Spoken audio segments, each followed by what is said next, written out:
Welcome to Alpha Bites, where we serve up bite-sized insights to help you grow your business and your bank account.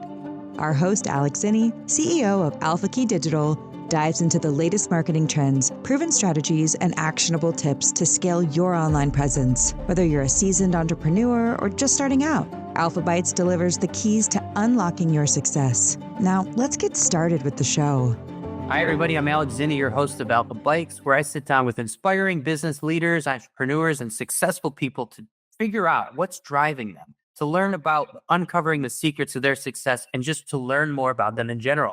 In our first season so far, we've featured incredible guests like Dr. John Paul Stevens from Case Western Reserve, Dr. Martina Moore of Moore Counseling and Mediation, Dr. Kara Ogren of Synergy Physical Therapy, and Christine Weber from the Mentor Area Chamber of Commerce. There's more to come, so stay tuned for future episodes packed with insights and inspiration.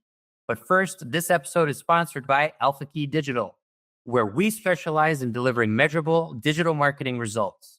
So I want to talk about a recent success story. We helped Fabulous Floors go from being ranked over 50 in Columbus in the Maps Pack to a top 3 spot, meaning their visibility increased dramatically and their business grew as a result of that. Imagine what that would do. Going from ranking 50 to 3 in Google Maps, it really helps for local service businesses.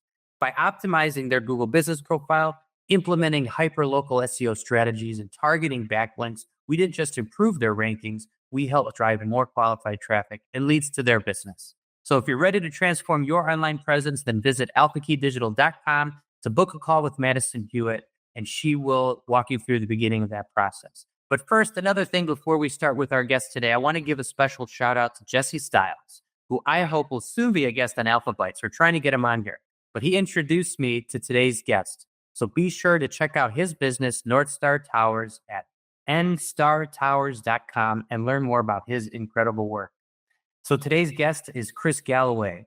Chris is a 34-year-old veteran of Ohio politics. He started Red State Strategies in 2005. And in August 2025 will be the firm's 20-year anniversary, a rare feat for many businesses. However, Chris is an unusual political animal, and those who know him would definitely attest to that. Not only does he operate a political consulting firm, he's also an elected official, having been first elected in 2005 as Concord Township trustee here in Ohio, but he's now serving as the Lake County Auditor. And for those who aren't familiar with Ohio, it's about 25 to 30 minutes east of Cleveland, Lake County. So when Chris isn't running and winning his own elections, he's helping fellow Republicans in their races too. And that's how Chris and I have worked together in the past, working together, helping Republicans win their elections. Welcome to the show, Chris. Alex, great to be here with you today. I'm so glad you took the time out of your busy schedule to be here. So the first question, I want to just dive right into it. Tell me a little bit about your dual role here in politics as an elected official, running a firm. How do you balance these things? But it's not easy, as I'm sure one can imagine. And as my public role has increased, I've had to reduce, that private role to some degree. A human being only has so much bandwidth, and I'm a big believer that, especially as you get older. And I do want to clarify, I'm not a 34-year-old veteran. I'm a 34-year veteran. So much older than 34 years old, although I wish I was again. As you get older, you start to prioritize, where you want to put your energies. And for a long time, I've had that desire for public service, sort of snake bitten with wanting to do good work within my community. So because of my increased role in 2019 as the county auditor, I did have to roll back some of my business work, some of my time with the firm, so that most of my professional time is being spent on the public side rather than the private side. So it's a balancing act. I can tell you, I think it's long been said that nobody on their deathbed ever wishes that they spent more time in the office. Mm-hmm. And I always tell, especially young folks, that that balance of prioritizing and work is important, but it shouldn't be everything, in terms of who you are. You've got to have a life. You only get one. Yeah. No, I mean, that's one of the things that's tough to struggle, especially similar to you, like being an entrepreneur, it's 60 hours weeks. I mean, it's just you're working your butt off. But then it's, you have to have a life, and I like to golf, I like to play music. I have to do all these things, because otherwise I'm just gonna lose my sanity. That's just how it is. What are some things you do to stay sane in the midst of all that? Well, those that know me probably think, not a lot. I tend not to be that sane at times. I've been told I still work too much. I'm a big college sports fan, so I'm an Ohio University graduate. I really enjoy. I have season tickets. I go to those games. Those that, from a geography standpoint, that's 4 hours away, so that becomes, in the fall, almost an entire weekend commitment. When I went to our bowl game in Orlando a couple weeks ago. Mhm. I really enjoy that. And I do plenty of silly little side things. For example, we're coming up on it soon. I like to make maple syrup. So I tap maple trees, right here on my property and make maple syrup, not to sell or it's a hobby, right? Just enough to give to family and friends. So yeah, I have things like that I like to spend my time at. And I think also I've come to realize why I'll be good in retirement is that I'm a world class putzer.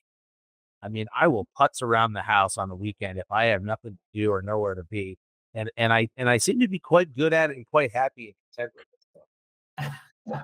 A world class putzer. I can see that. I can see you do that, Chris. And you're also a fan of bourbons too. Tell the listeners a little bit about your bourbon experience and how you got into that. Well, that has become a hobby that's kind of gotten out of control. Frankly, especially when I look at the old bank account. It started for me a number of years ago. Interestingly enough, I really got into a gin a number of years ago in terms of the complexities and the interest in how it's made and the recipes and the varieties. And most people would probably say gin. I mean, isn't it all just tastes like Christmas trees? Mhm. And in a world where, in a world of Beefeater, that's the case. But there's a lot of interesting distilleries, of course, making interesting things around the globe. And um, that sort of transformed a number of years ago, a few years back, into bourbon, which is really obviously the national liquor of the United States of America, right? It is our commodity that's sort of created here. I was a history major, Mhm. and so I'm always interested in the history, the stories, and things of that nature. And I think that's what really sort of dragged me to bourbon was not only the interest in the recipes and how they're different, how they're aged, types of woods and the different mash bills, but also the histories of the distilleries and the characters of those things in the 1700s and 1800s. Mhm. Those things appeal to me. The stories, the sort of the fabric of all that. So that's what really drove, sort of attracted me to it. So I kind of in the last couple of years really become a collector of rare bourbons and Mhm. that nature. Now the problem with that is, of course, you don't drink it; you just end up collecting.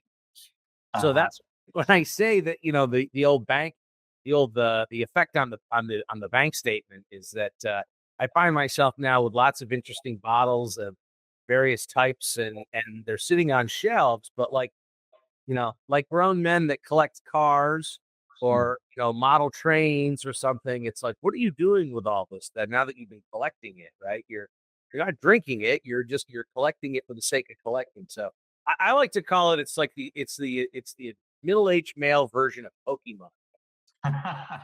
We gotta collect them all.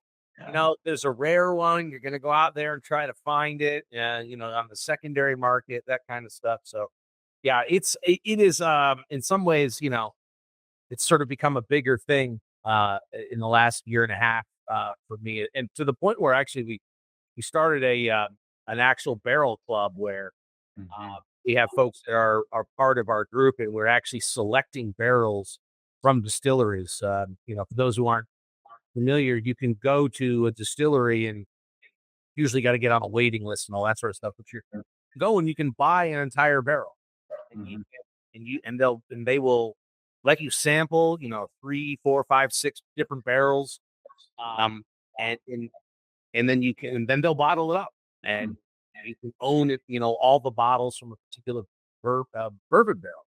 I enjoy that because I find that it's fun to do with your friends, right? I mean, it really becomes a social. It's about the social, right?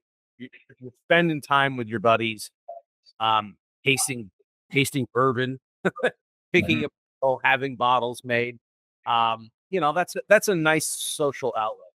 Yeah. No, and it's amazing because I was in Bardstown, Kentucky, I think like about a year ago. And we stopped into a couple of distilleries there, just to get some lunch and get some gifts for people because we have some bourbon fans in our life too. And I just couldn't believe how awesome the culture of it was. I mean, these people are really, I mean, they're artists, and how they're bottling and how they're, the aging of it. It's incredible. It's incredible. It's an amazing business, and I've actually in the last year and a half, I've really started to make connections with folks at distilleries and distributors, and even podcasts. What I have found is that the bourbon community is a very positive one. Guys are always willing to talk to you about, distillers are interested in talking to you about what they do, how they do it, whether it's getting tours of their places, other bourbon, fans and other bourbon barrel clubs, there's an interest in, I would say helping each other. Like, hey, I'm interested in these things, and people are friendly. And so it's actually a large community out there, what I have found.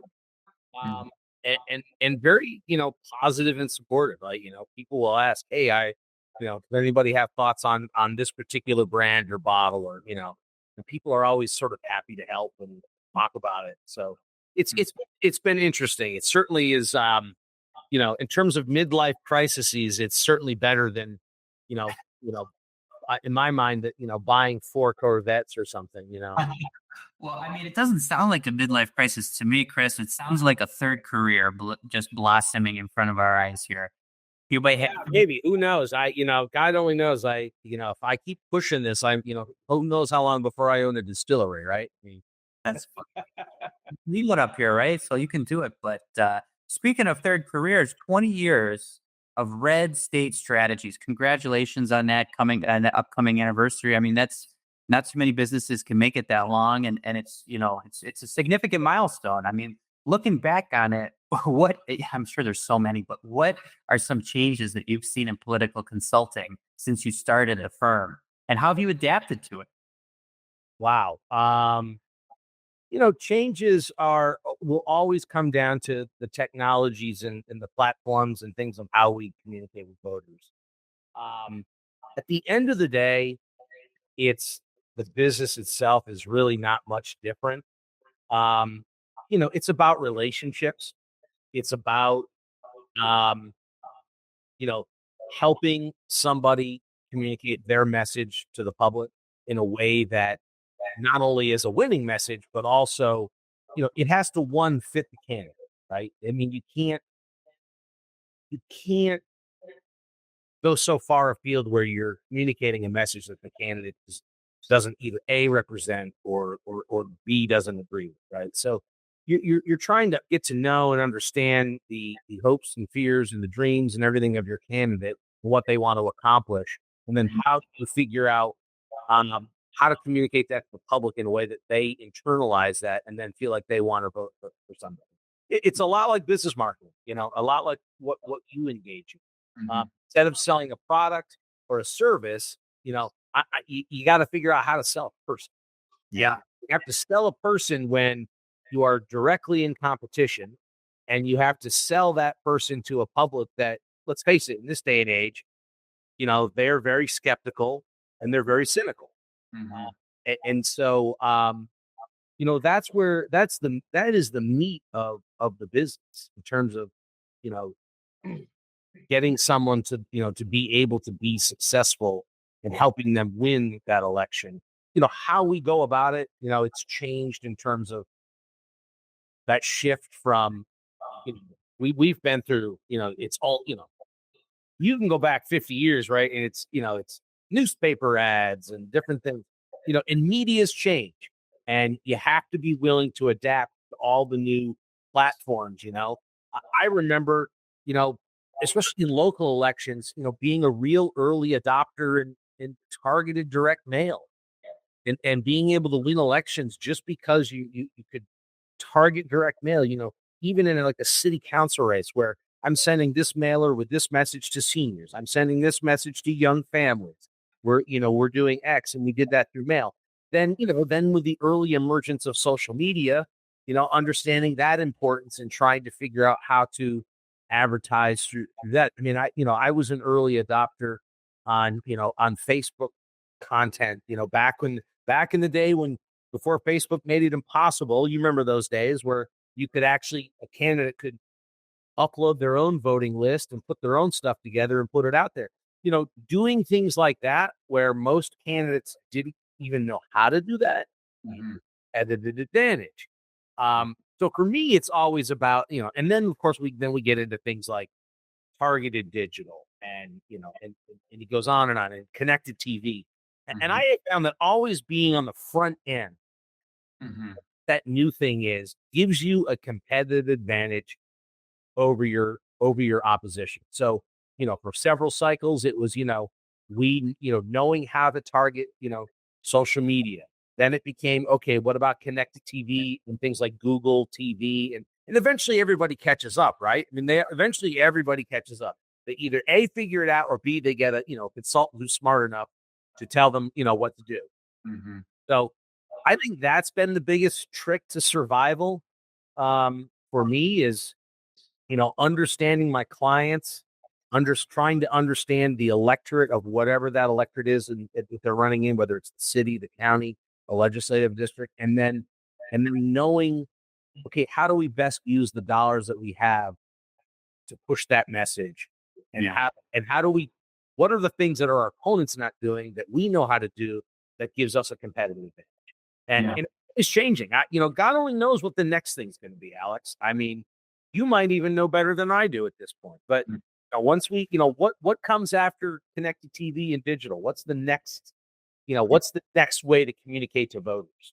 Yeah, I think that's a really good point. And, the next thing for me and what some we're researching really heavily right now and are starting to implement is, AI and using it for server to server identification of people. So basically what that means is, people who visit your website, your opponent's website, competitor, however you want to phrase it, through AI technologies that we've been working on, you're able to get their email, their name, and their phone number just from visiting a website, which is crazy.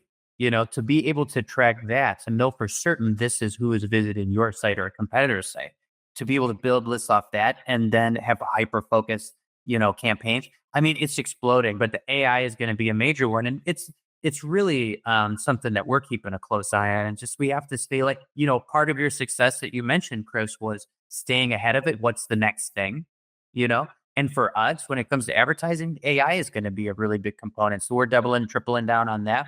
And it has to be. But another thing you said that I liked is that at its core, it hasn't changed much over the years, right? You got to get those voters, you got to convince those voters, and then they have to come in and vote. It's very similar to marketing, like you said. But the thing, like when we were working together and working on campaigns, is you don't know until that day, that Tuesday, you don't know what's going to happen. And that's what's different from, we have so many metrics on the marketing front, right? We can measure things and look at success and adjust. But really, when it comes to an election, you get some metrics, you get early numbers, early voters and stuff and all that. And sounds like Elon Musk has it down to a science, on how certain places are going. But until that day in the booth, you don't know what's going to happen. So as you look over, all the people you've worked with, what do you think one of the things that you see in common that's a key to building a winning strategy in the political climate today? Like, what are they doing? Is it just connecting with voters, or what are people doing that's really working? Well, I think one, I want to go back to something you touched on, and you talked about Elon Musk knowing how it was going to go. I thought this election was interesting at the presidential level because it really did show how modeling the turnout and modeling the electorate and understanding who they were going to be, it shows the importance of those services in our space, right? I remember not long after Harris got in the race after Biden dropped out, and somebody was interviewing Trump. It might have been a press conference, and they said, "Well, this election is going to be so close," and he made the comment, "No, it's not." Mm. And I think it was like late August. It was like at the end of August, and I don't know that anybody really read anything into that comment. I did at the time. I thought it was an interesting comment in that I thought to myself when he said it, and of course, most people just think it's just Trump bravado, right? I actually looked at that and I said, what does he know? What is his modeling team telling him? That he is, and if you look at Trump over the last 60 days of that election, notice how loose he was. He was, yeah. He was loose. Like nothing bothered him, right? Nope. He came within 1/10 of a second of getting his head blown off by the turn of a head. Yeah. Like he remained loose. Like he knew he was winning that election. And I think that that's more than bravado. I think they had developed a good data mining team as well as an analytics team, and they had a voter profile built in these various states. And I think even in late August, he knew he was going to win. Like he was confident based on what he was being told by his team. I'm convinced of that. So just to go back, it shows you how important it is. That is the knowing your customers, right? That is being able to identify, who's voting for you or who's buying your product and what their motivation is. But you asked me like what's important now in terms of how we go about winning. And I'm going to tell you, at least politically, I think the thing that works now more than ever, and I think this is true when it comes to brands and businesses too, and that is authenticity. I think that we are in an era where people want the authentic and they want the story, right? They're not interested in, they'll vote for him because there's plenty of still plastic politicians out there who they're almost robotic, right? They're like, everything they've done is just to train themselves to always say the right thing in soundbite. And I am Joe. I am the man for you. Joe is for jobs. Hello. Yeah. You have plenty of those people still in the political space, right? But I don't think people really want that, nor do they respect it. I think that's part of what the appeal of Trump is, right? It's not necessarily the brash. It's the how authentic he is to himself, who he is, right? And another guy that I think falls into that is Fetterman in Pennsylvania. People like Fetterman. I don't think they like him because he dresses like a Slav all the time, right? I think they like him because he's authentic, right? He doesn't care what you think. Someone runs up to him and puts a microphone in his face and says, "What do you think of the terrible things that Israel is doing?" And he says, "I support Israel. Go away," right? Like he's just who he is, right? And he's not going to sugarcoat. And I think that should be a lesson for more politicians, is that stop being plastic and so calculating about everything you do and say. People like authentic. They like when they can see that you're a real human being, right? So talk to them in those terms. And I encourage, my clients as much as they're able to. And I will say, I think everyone is, tends to be authentic in terms of who they are to a degree, right? Some people have an easier time communicating that in a public space than others. There are some people who are just, they're rigid, not because they're not authentic. They struggle to communicate. They're nervous. They're whatever, that's the human condition. Yeah. I just think that's where we are. I think it's the same thing with brands, right? I think it's I saw a recent whole little tidbit on like the Dollar Shave Club. Yeah. how they came about.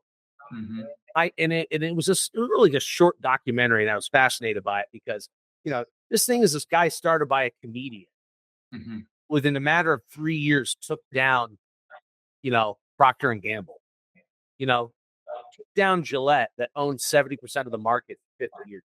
Mhm. Did so by being authentic and charming and funny, and also then producing a product that didn't cost a lot and said, I can do it better. And, Yep. here's a free commercial. And by the way, this is just who I am. And guess what? People just gravitated to it. They just gravitated to it. Yep. So when you're a brand, like a business, being a nameless, faceless, I think in this day and age doesn't do you any good. I think that's why when you look at YouTube commercials now, you see these influencers, right? I hate that name, Mhm. but you see brands now launching with, putting it into in these commercials that are basically shot with an iPhone, right? No major production, not fancy, graphics blowing up in the background or whatnot. It's just like, Joe Bag of Donuts, who everybody kind of knows from some blog or some podcast, and he's like, I got this, widget, I love this thing, I'm going to use it, Just basic. Yeah, people seem to gravitate towards it. I think that's working, right? Or at least the younger generations seem to really be into that sort of Yeah. personalized, sort of low key, approach to advertising. And I think politics can be the same way, right? I mean, I think an elected official that's willing to just be honest and say, like, hey, like a Fetterman that says, I don't care what you think. This is what I think. Yep. Oh, I'm just gonna. That's me, right? And I think it works. I think it works. I think you hit the nail on the head there, Chris, and I completely 100% agree with you. And it's something that I've been thinking and talking about too, and trying to implement even with our clients who are service business, like plumbers, even. It's like, oh, how do you throw personality and authenticity into that? And just say you tell your story because, especially as we move into, I mean, I'm obsessed with AI lately. I'm just going so deep into it. But one of the things, human touch and authenticity, that is only going to grow in terms of its value as we move forward because it's just the way that technology is moving. So being able to portray that, I mean, I 100% agree with you on that. And if you look at Trump, right, going to, doing the garbage truck thing, going to McDonald's, doing all of these things. I mean, it was like, really, in hindsight, you look at it, you're like, this guy is just getting home run after home run after home run.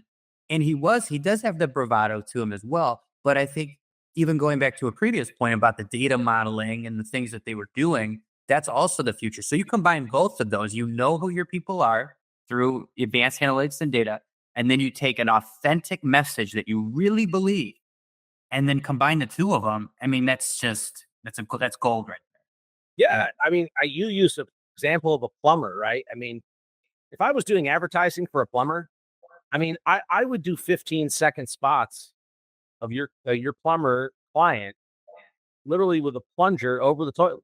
there. Just that's it. Toilet. And then look at the phone, right? Looking at the phone going, Yeah. this really sucks, right? And I can help you. You got this problem, Yeah. I think that sort of thing, people look at that and go, oh yeah, I got that problem. So, wow, that's kind of funny. That happened to me last week. Oh, it's all over the bathroom. It's it's blowing up and everything.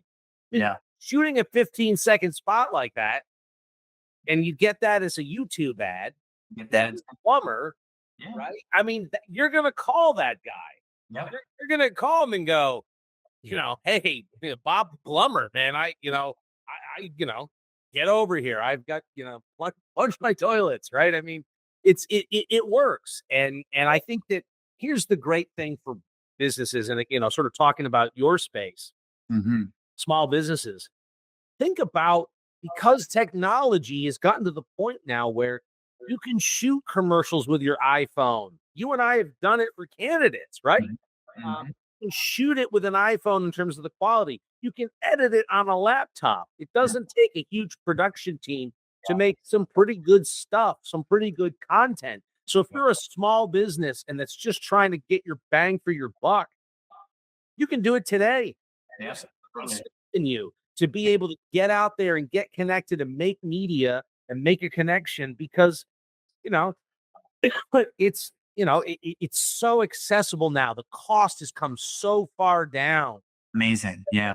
that, if you're not taking advantage of these things and plugging yourself into a firm that can like Alpha Key that can help you do the analytics and then putting some, creative content together very quickly, to score those clients and stuff. I mean, the technology's just been fantastic in terms of making things successful. Yeah, no, you're totally right. And you've seen it on both sides, right? As being an elected official yourself, working with other people and businesses too. But I kind of want to, some of the, I want to talk about some of the challenges you might face because you have such a unique perspective. As you serve as the Lake County Auditor, that gives you've been that elected person.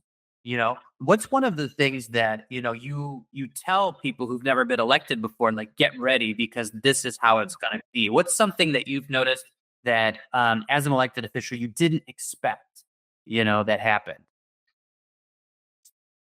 I think the first thing I would tell people is that be prepared to do your work without any fanfare. You've got to be in this for the right reasons and to know that you could do some of the best stuff that benefits the public and you'll get no kudos.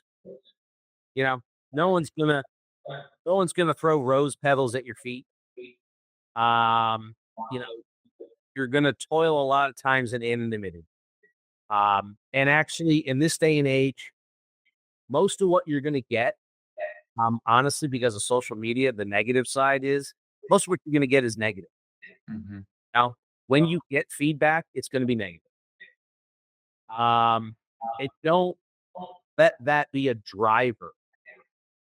In terms of what you do or how you react. In some ways, you got to learn to ignore it and know that you were elected to make decisions and develop your platform and do those things that, do that public service. And because there's always going to be someone that calls you up. I had the other day, literally Christmas Eve, I get a phone call. And that's because I put, out of office on my office phone and it forwarded to my cell phone. And a woman wanted to just tear my head off because of our new dog tag platform. Okay. And, we went to a new platform that's all online, renew your dog tags.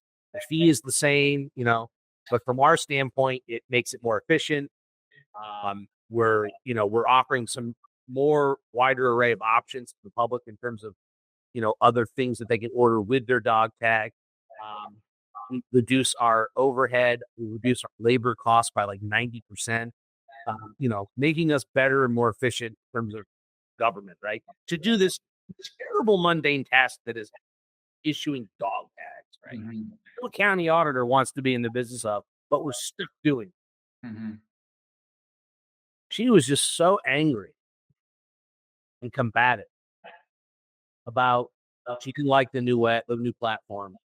Didn't want to have to do it that way. Were just sort of tearing into me. And I hung up the phone call. Actually, at the end, I was kind of laughing at her. And that's what made her hang up on me because she was talking, she's going to vote against me in the next election. And all I could think to myself was,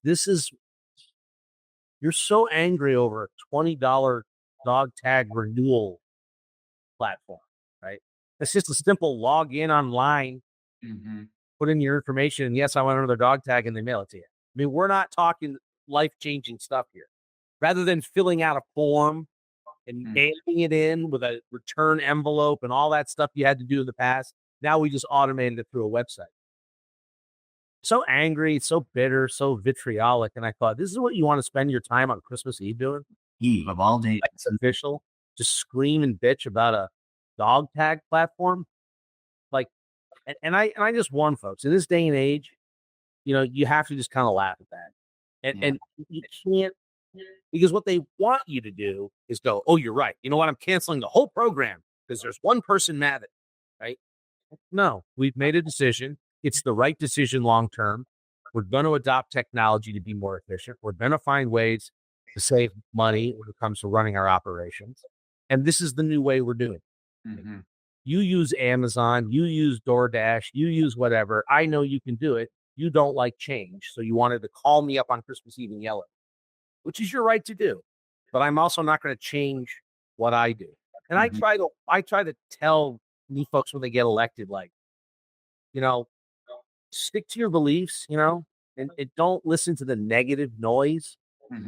More, it's, look, I just go on Facebook on any article on cleveland.com, and we're in Northeast Ohio. So pick wherever you're from, pick your local paper, go to the comments section in social media on any article, and then look how long you got to go to find a positive comment.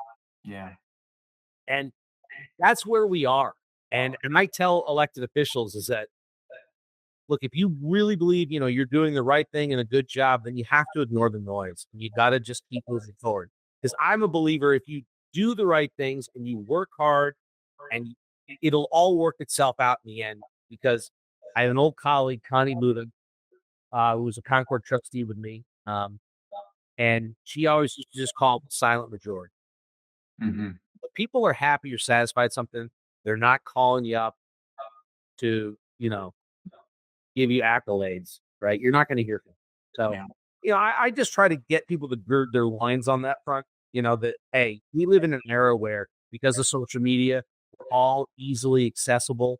Anyone can attack you and say anything they want about you on social media. And you just have to learn to ignore it, kind of chuckle at it, move on with your day. Or in my case, move on with your Christmas Eve. Yeah. It's amazing how people can complain and find the smallest things to complain about. As a business owner too, we have a lot of very happy clients, but we also have had some people who've been upset here and there, and they definitely want to let you know. But you're right. You don't hear from the people who are super happy.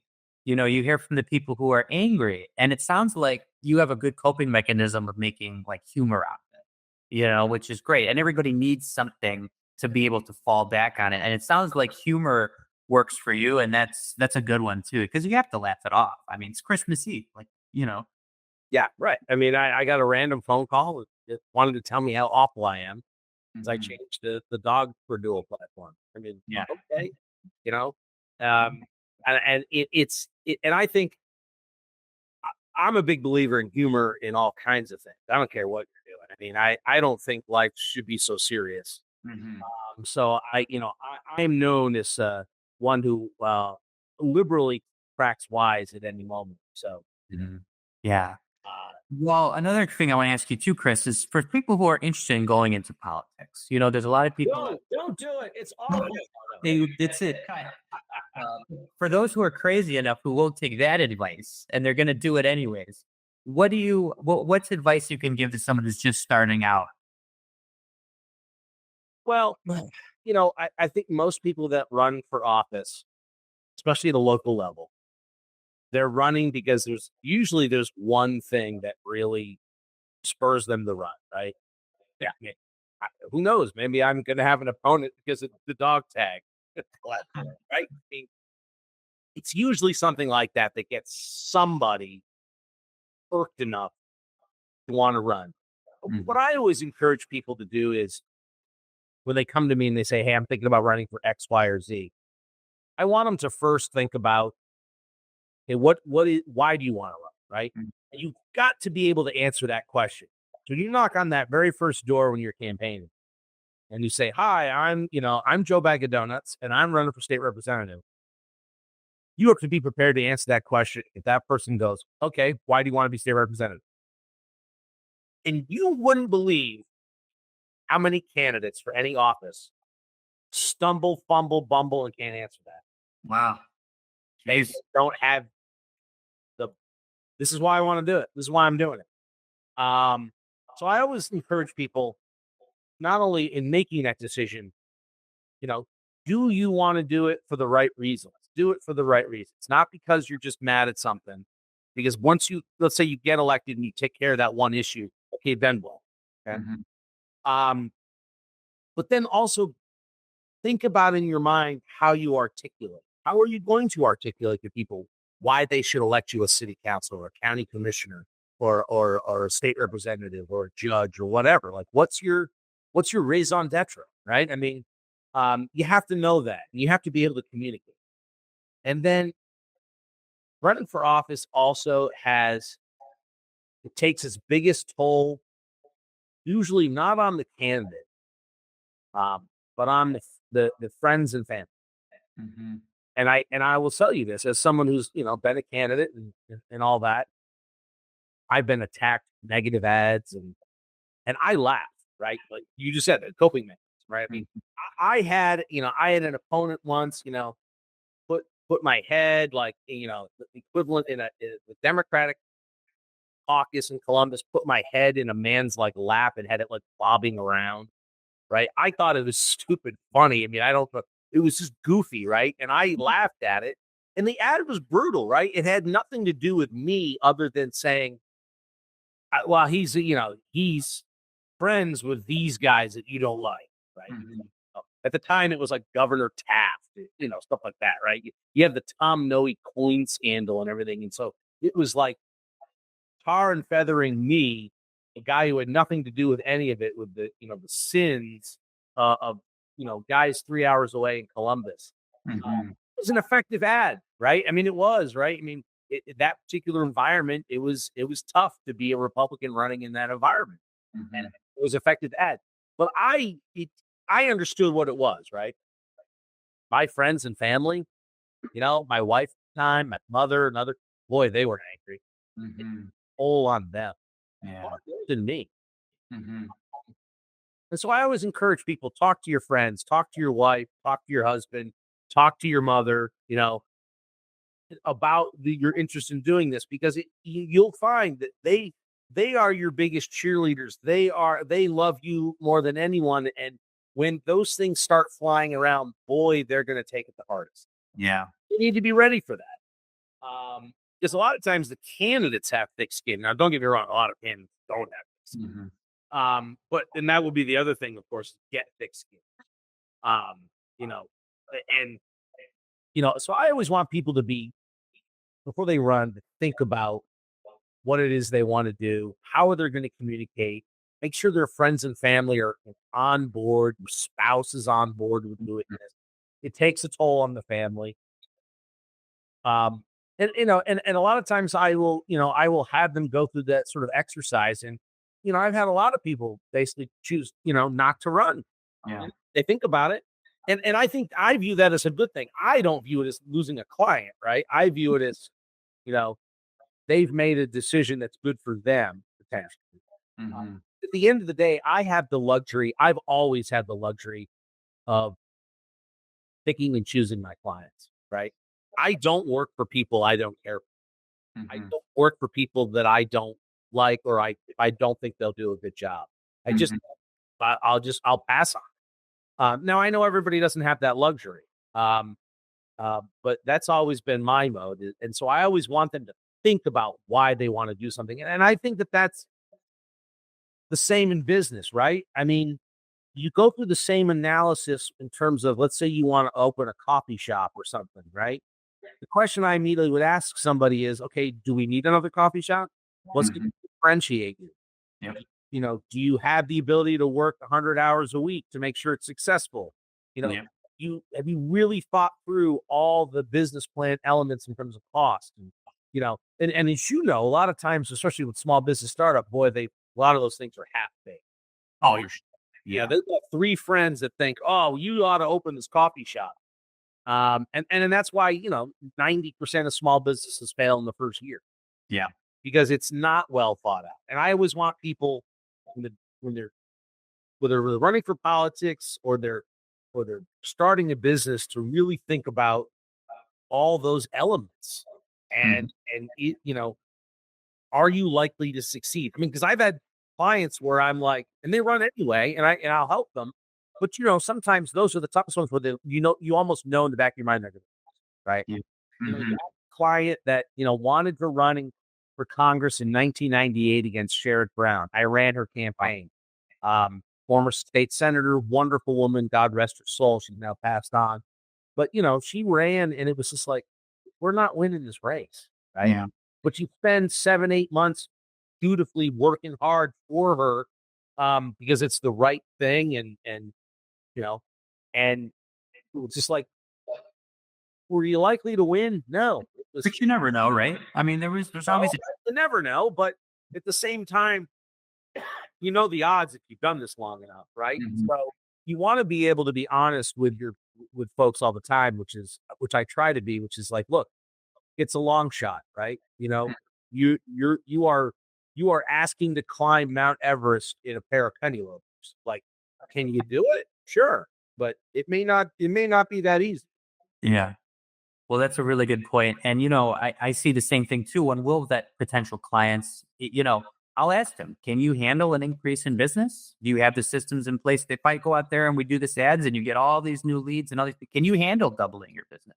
And not all of them can. If I sense that they don't have a structure in place that they can even handle the success that comes their way, we'll pass on them too, because they're not there, So, and the motivation is key too. Why do you want it?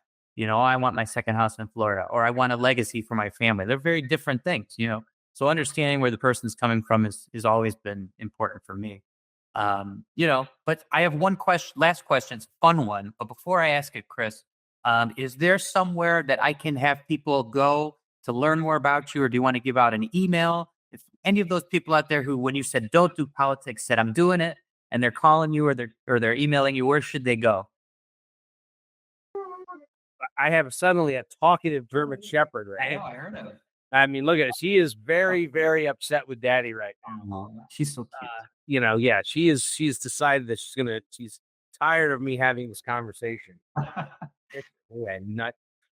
You know what? I mean, you're talking to a national audience, and I'm happy to, if you want to, on the associated information on this, if you want to give them my email address, that's fine. Give them my Gmail address. Someone can reach out to me at any time. Um, you know, I'm always, look, even if you don't live in Ohio and you live in Virginia and you're like, I'm thinking about running for the legislature down here. I just want to bounce some stuff. I have those conversations all the time. Mhm. Happy to do it. Most of my business, is word of mouth. I've never advertised. I mean, Mhm. and I admit, like, that's kind of silly to come on a podcast like this and be like, I never advertised, but I'm in a unique position, right? Yeah, sure. This is a unique industry and a unique service where, James Carville in 1995 didn't have ads on TV saying, come on down to Crazy Jimmy's. I'll get you elected. You know, I'm in a unique industry, right? Where the people that need to know how to get a hold of you, Yeah.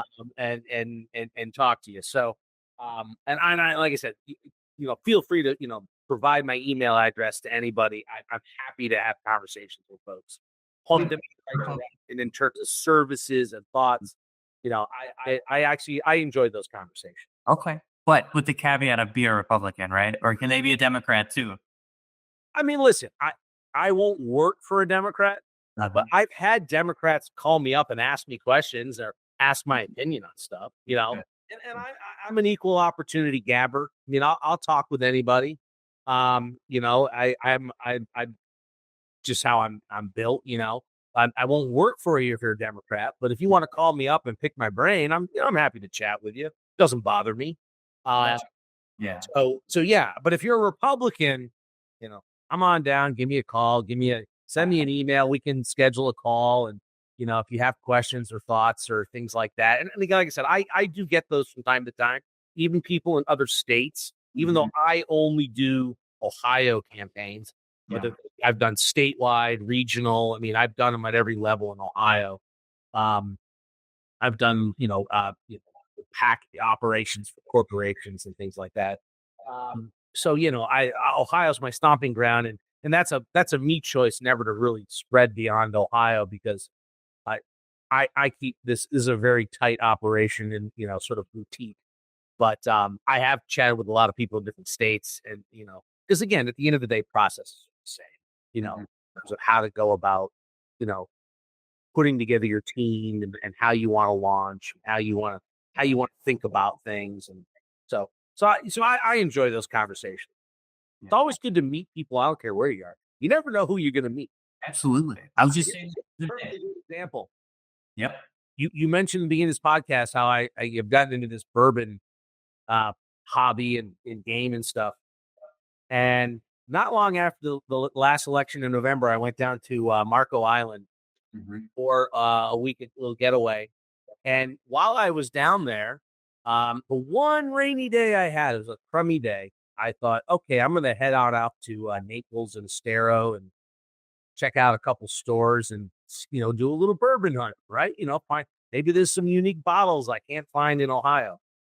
Sitting there in a store in Estero, Florida, chatting with a dude in the bourbon aisle, and it turns out that he is the vice president of development for Still Austin, great new boutique bourbon operation down in Austin, Texas, and he was there to visit his dad, who was retiree in Estero. So you never know who you're going to meet, where you're going to meet them. Circumstances are. So I've got 1,000 stories like that. So I'm always happy to connect with people, get to know folks. Yeah. Give my advice, good or poor as it may be. And you never know. Well, are you going to go visit that place in Austin? I got to tell you, it is on tap. I said to him, I said, hey, I got a club. We're doing barrel picks. And he said, hey, here's my card. Drop me a line. I'll connect you to my guy that runs the barrel program. And so we've been talking, and they offered to come up to Ohio and bring some samples and let us sample them. And I said, no. We're going to do it. We're coming down to Austin.